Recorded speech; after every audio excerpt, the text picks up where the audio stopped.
Hello there, lovelies. Let's begin with our accountability check-in. Now, I know this is recorded as I'm currently traveling overseas, visiting Vietnam and Cambodia for Bruce's 70th celebration with my parents. But that does not detract from what we're supposed to be doing and what we're focusing on, okay? And, it's a big journey that we're on. So let's have a look at where we are, what we're doing, how we're journeying, and in particular, what's your accountability this week?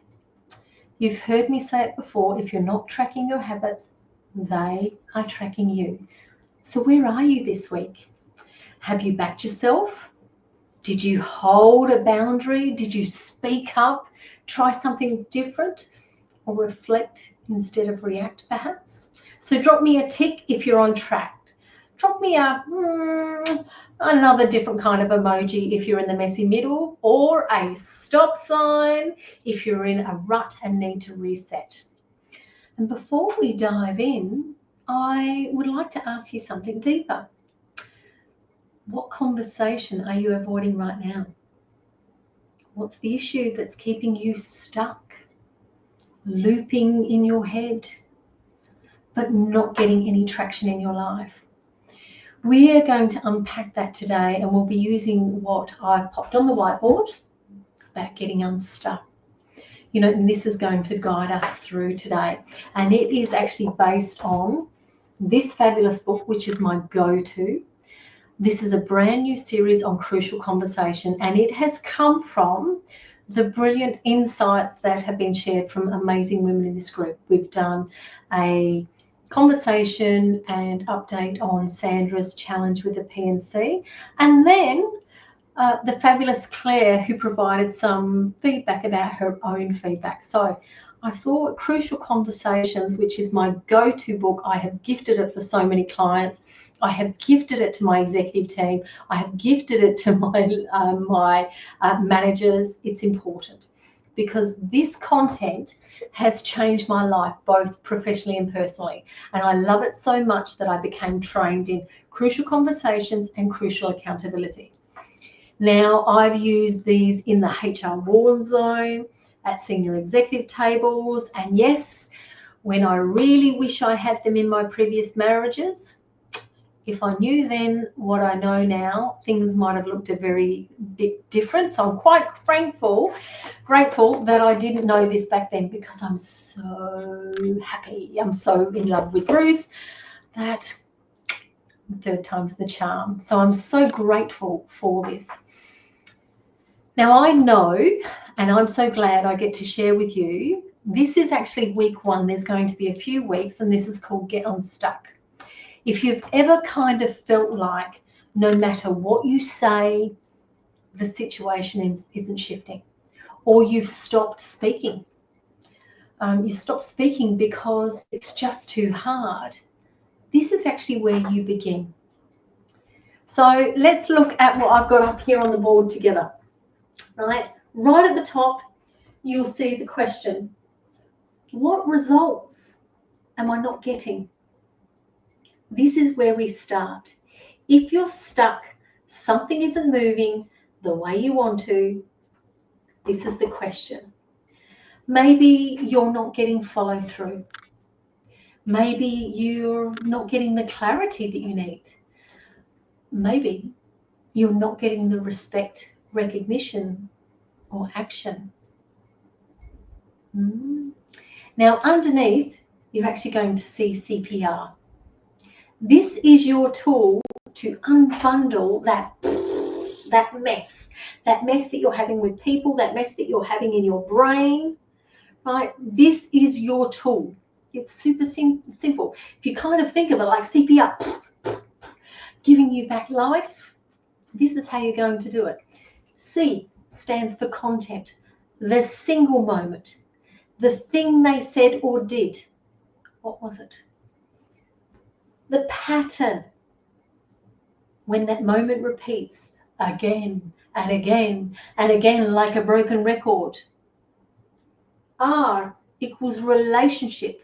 When trust is broken, it's eroded, and the issue is now the way you relate. This is the part that most people miss.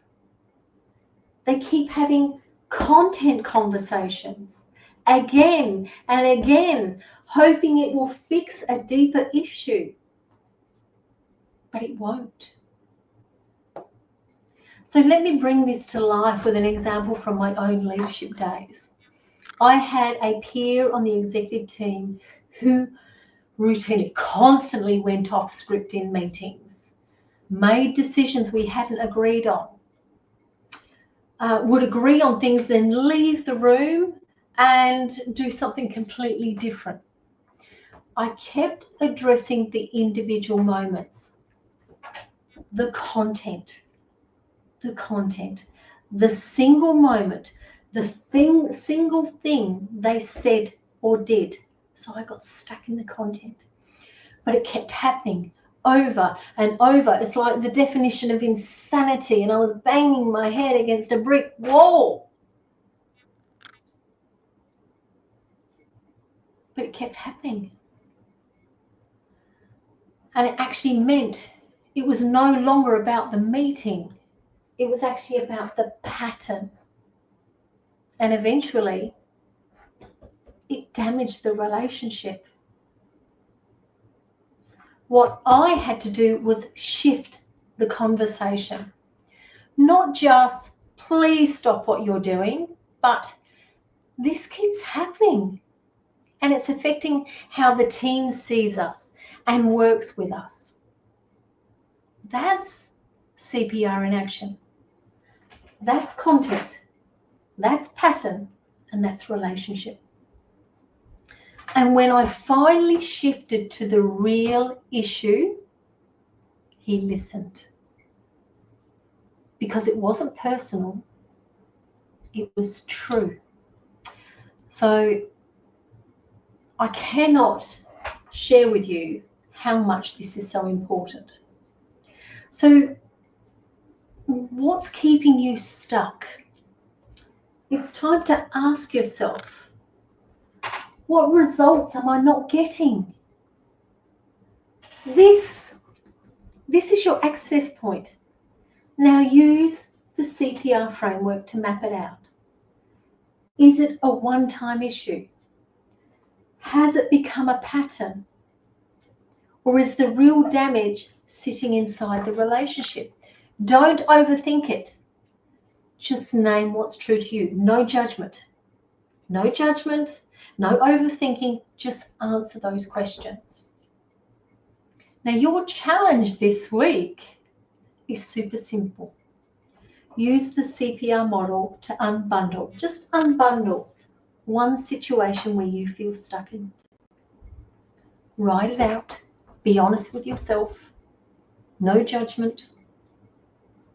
You don't have to start the conversation yet, but you do have to be real about what level the problem lives on.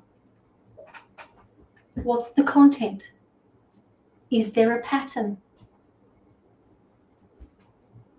Is this about the relationship? Once you've mapped it, share in the comments. Share what you've noticed. Write it privately. Sit with it. This is actually how we move forward.